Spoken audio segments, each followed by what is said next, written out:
আল্লাহ তাআলা বলেন অহংকার করা যাবে না। আল কিবরিয়া উরিদাই, অহংকার শুধু আমার চাদর, অহংকার শুধু আমিই করব, আল্লাহ বলছে, আর কেউ করতে পারবে না। আর কারো অহংকার করার কোনো সুযোগ নেই, সুযোগ নেই। হাদিসের মধ্যে আছে আল্লাহর নবী সাল্লাল্লাহু আলাইহি সাল্লাম তিনি কোনোদিন পিছন দিকে হেলান দিয়ে জুতা পায়ে খাবার খেতেন না, বলতেন এটা অহংকারের পরিচয়। আল্লাহর নবী সাল্লাল্লাহু আলাইহি সাল্লাম দুই হাঁটু তুলে পিঠ সোজা রেখে মাথা ঝুঁকাইয়া এরপরে খানা খেতেন, হাদিস।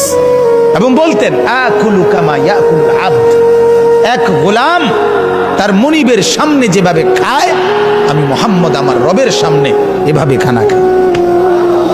বিনয়, তাওয়াজু, এটা রাসূলুল্লাহ সাল্লাল্লাহু আলাইহি ওয়াসাল্লামের শোভা ছিল।